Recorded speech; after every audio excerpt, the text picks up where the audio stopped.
Hello दोस्तों, इस video में आप ये क्वेश्चन सीखेंगे। 0.4777 मीन्स 0.47 के ऊपर बार लगा हुआ है, इसको P अपॉन क्यू के रूप में लिखना है। तो ये एक नॉन टर्मिनेटिंग रिकरिंग डेसिमल है, यानी अशांत आवर्ती दशमलव है, जिसको कि हमें भिन्न में बदलना है। मैं आपको इसको करने के दो तरीके बताऊंगा, तो आप ध्यान से इस वीडियो को देखिएगा। सबसे पहले जो हम करते हैं वो लिखते हैं कि माना x बराबर, यानी इस संख्या को हम x मान लेंगे। 0.4 और 7 क्योंकि इसके ऊपर बार लगा हुआ है, यानी ये रिपीट हो रहा है, ठीक है ना। इस तरह से है, ये समझ आ गया।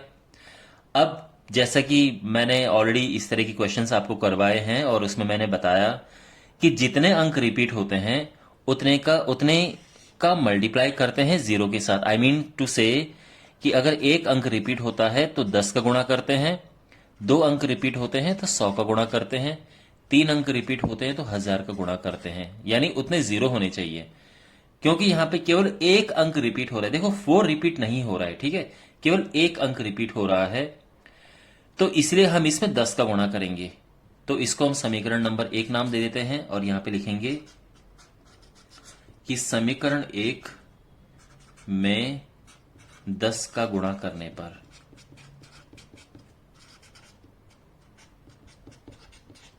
अब इसमें 10 का गुणा करेंगे तो ये तो हो जाएगा 10x, और इसमें 10 का गुणा करेंगे तो दशमलव एक स्थान दाईं तरफ चला जाएगा और ये हो जाएगा 4.7777। आगे समझ, यह है समीकरण नंबर 2।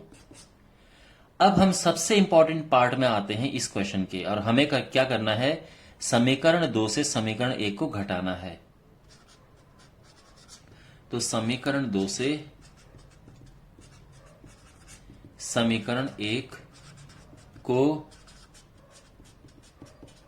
घटाने पर तो क्या हो जाएगा, देखो 10x is equal to 4.7777 dot dot dot, और x इज इक्वल टू इसके नीचे ये आएगा। तो ध्यान रखो, दशमलव वाली संख्याओं को कैसे घटाते हैं, दशमलव के नीचे दशमलव आना चाहिए। तो कैसे माइनस करेंगे, ये ऐसा आएगा 47777। यहां तक समझ आ गया। यहां पे आपको एक समझदारी वाला काम ये करना है कि यहां पे एक और 7 लगा देना है। उसका कारण क्या है कि जब आप माइनस करेंगे तो ये सारे कट जाएंगे, और अब आप ये प्रश्न कर सकते हैं कि सर ये एक्स्ट्रा 7 हम क्यों लेके आ गए। तो माय डियर, 7 की कमी तो यहां है नहीं, क्योंकि इसमें अनंत 7 है। तो आप 777 लिखते जा सकते क्योंकि अनंत बार है। तो हमने एक और बार लिख दिया, और इससे फायदा ये हुआ कि जब आप इन्हें माइनस करेंगे तो ये कट जाएगा, ठीक है। तो अब 10x में से 1x माइनस हुआ तो ये हुआ 9x। यहां माइनस करेंगे, ये है 0, तो ये तो 0 हो गया, ये भी 0 है, ये भी 0 है, ये 0। 7 में से 4 माइनस हुआ तो 3 बचा, और ये 4 है। इतना समझ आ गया। तो यहां पे जो 9x है वो है 4.3, ठीक है ना, क्योंकि इसके बाद के 0 का कोई यूज नहीं है, इसकी वैल्यू पे फर्क नहीं पड़ेगा। तो 9x हो गया 4.3। अब x का मान ज्ञात करना है तो 9 नीचे जाएगा, ये हो जाएगा 4.3 अपॉन 9। अब यहां से ये पॉइंट हटेगा और ये 0 बढ़ जाएगा, तो फुल एंड फाइनल जो हमारा आंसर आ जाएगा वो है 43 अपॉन 90, और ये हमारा फाइनल आंसर है। ओके, वेल, ये तो एक तरीका है इसे करने का। अब मैं आपको इसे करने का दूसरा तरीका बताता हूं। दूसरा तरीका जो है हम लिखेंगे उसमें, माना x बराबर 0.47 बार, जैसा कि क्वेश्चन में है। इतना समझ आ गया। अब देखो यहां पे इंपॉर्टेंट बात, कौन सा अंक यहां पे रिपीट हो रहा है, तो आप कहोगे कि सर 7 रिपीट हो रहा है। तो हम क्या करेंगे, इस पॉइंट को इधर लेके चलेंगे, इसके पास लेके चलेंगे। तो इसके लिए हम 10 का गुणा करेंगे।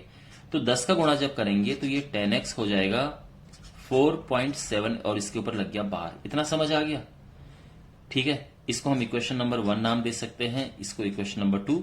हमने इसमें 10 का गुणा किया और ये लिख दिया, ठीक है।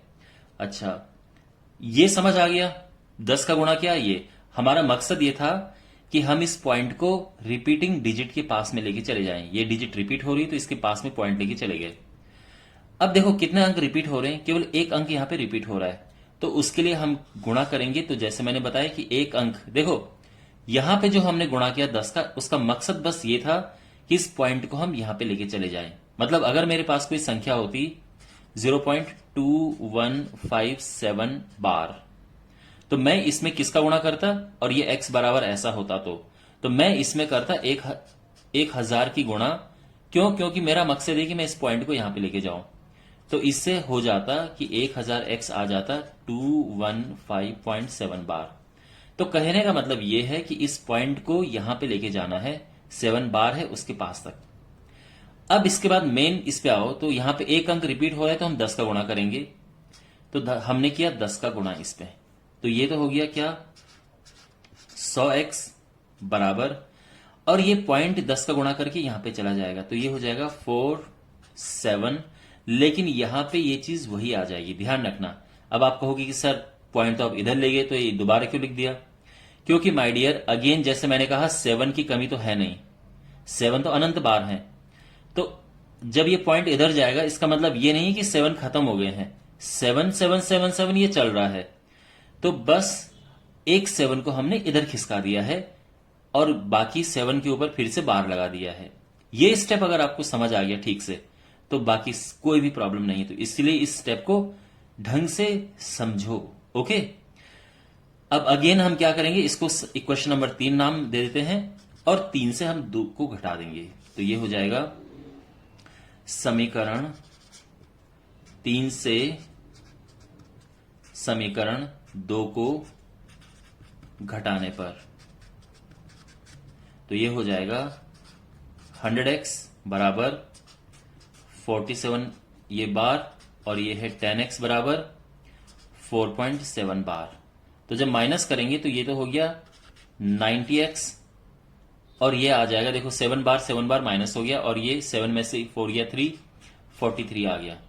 और इससे फाइनली जो आंसर आ जाएगा वो है x बराबर 43/90। तो आपका सेम आंसर आ गया है।